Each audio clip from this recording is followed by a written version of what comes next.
चलिए एक और बड़ी खबर आपको बता दें। छत्तीसगढ़ विधानसभा चुनाव से जुड़ी एक बड़ी खबर है। एआईसीसी ने चुनाव संचालन कमेटी का गठन किया है। 4 कमेटियों का गठन किया गया है। कोर, कैंपेन, कम्युनिकेशन और प्रोटोकॉल कमेटी का गठन किया गया है। ये बड़ी जानकारी इस वक्त की आपको दे रहे हैं। एआईसीसी ने चुनाव संचालन के लिए कमेटी का गठन किया है। ये तस्वीर भी हम आपको दिखा रहे हैं जो एआईसीसी की तरफ से कमेटी बनाई गई है। ये तस्वीर आपके टीवी स्क्रीन पर, वो लेटर हम आपको दिखा रहे हैं। छत्तीसगढ़ विधानसभा चुनाव से जुड़ी इस वक्त की बड़ी जानकारी। कांग्रेस ने संचालन कमेटी का गठन किया है। 4 कमेटियां बनाई गई हैं और आपको बता दें कि छत्तीसगढ़ का चुनाव भी इसी साल आखिर में होना है। कोर, कैंपेन, कम्युनिकेशन और प्रोटोकॉल कमेटी का गठन किया गया है। इसी खबर पे अधिक जानकारी के साथ हमारे साथ जुड़ रहे हैं आशिफ इकबाल जी, हमारे एडिटर। आशिफ जी, बहुत स्वागत आपका। सबसे पहले तो जानना चाहेंगे, जो 4 कमेटियां बनाई गई हैं, लिस्ट आपके पास है, नाम के बारे में अगर आप बता पाएं।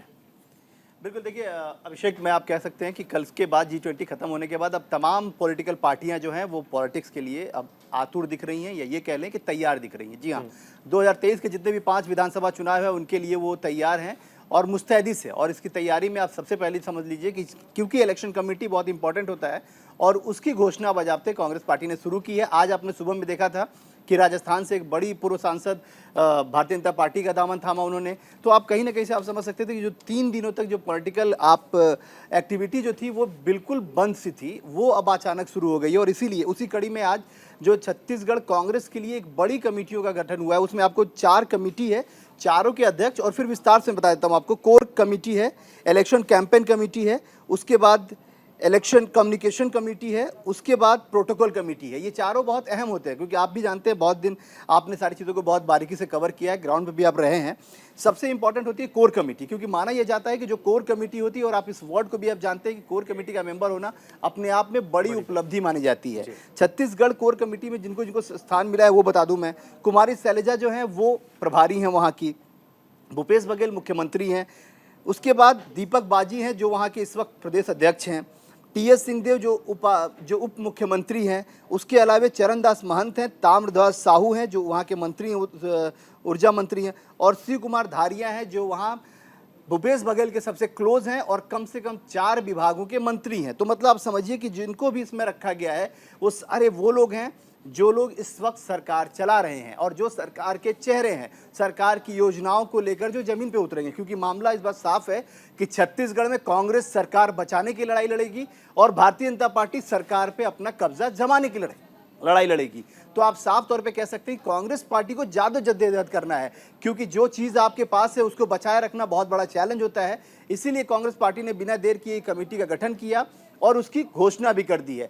एक बात और है अभिषेक कि आप समझिए कि जो 5 राज्यों का चुनाव है उसमें सबसे अहम राज्य कांग्रेस के लिहाज से राजस्थान और छत्तीसगढ़ है। राजस्थान की कमेटी कुछ दिन पहले घोषणा हुई है, वो आपने देखा था, आपने एग्जामिन भी किया था। आज छत्तीसगढ़ की हुई है। क्योंकि छत्तीसगढ़ इसलिए इंपॉर्टेंट है क्योंकि माना यह जा रहा है कि जो चीज़ें आपके पास है अगर वो भी आपसे खाली हो गई तो आपके पास बचेगा कुछ नहीं। इस वक्त कांग्रेस की एक स्टेट में इंक्लूडिंग सरकार बढ़ी है, वो है कर्नाटक, उससे पहले हिमाचल में।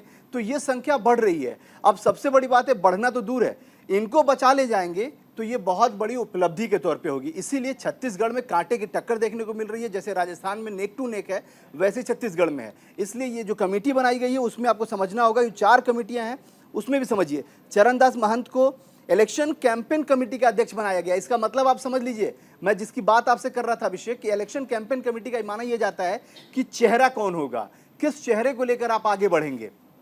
आप सोचिए कि भूपेश बघेल नहीं, इलेक्शन कैंपेन कमेटी का जो चेयरमैन है वो उस वक्त चरणदास महंत को बनाया गया। मतलब प्रायोरिटी कैसे रखी गई, कैसे बैलेंस रखा गया, कैसे आदिवासी चेहरे को बड़ा किया गया।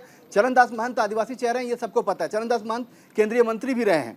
इसी के साथ मैं आपको बताऊं कि जो दूसरी कमेटी है, कम्युनिकेशन कमेटी, उसमें रविंद्र चौबे को बनाया गया। रविंद्र चौबे बहुत एक्टिव मंत्री वहाँ के माने जाते रहे हैं, बहुत एक्टिव मेंबर हैं वहाँ से, और काफ़ी बार उनको देखा गया है बहुत एक्टिवली वहाँ पे जो भी कार्यक्रम होता है उसका संचालन, उसका निर्माण बहुत बेहतर तरीके से करते हैं। प्रोटोकॉल कमेटी है, उसमें अमरजीत भगत को बनाया गया अध्यक्ष।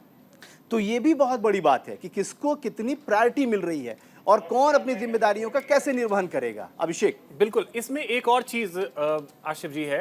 हालांकि मेरे पास ये चीज भी कहा जा रहा है कि मैं जल्दी से बुलेटिन को वाइंड अप भी करूं, लेकिन जल्दी से मैं आपसे एक छोटा सा आंसर चाहूंगा कि कांग्रेस क्या फटाफट में है लीड लेने की कोशिश भी कर रही है बीजेपी से, क्योंकि हम अक्सर देखते थे कि बीजेपी इन चीजों में आगे रहती थी, लीड लेने की कोशिश कर रही है। बिल्कुल आपने सही कहा। बहुत छोटी बातों में खत्म कर लूं, क्योंकि देखिए मैंने पहले भी कहा अभिषेक कि जिसको बचाना होता है उसको ज्यादा जद्दोजहद करनी होती है, उसको चैलेंज उसके पास बहुत ज्यादा होता है, और जिसको छीनना होता है उसके लिए तो मेहनत ही करनी है। तो बीजेपी इस मामले में किस तरीके से अग्रसर है ये आपको पता है। बीजेपी के बारे में पूरे भारत में प्रचारित है कि बीजेपी किसी भी चीज को छीनने में यकीन रखती है और कांग्रेस को बचाने में जद्दोजहद करनी है। ये दो स्टेट, खासतौर पर छत्तीसगढ़ और राजस्थान जो है वो कांग्रेस के लिए बहुत बड़ा नाक का सवाल है, और बचाए रख जाना उससे भी बड़ी बात है। चलिए, बहुत शुक्रिया आशिफ जी, विस्तार से आपने तमाम चीजें बताई। फिलहाल इस बुलेटिन में भी इतना ही। नमस्कार। Thank you.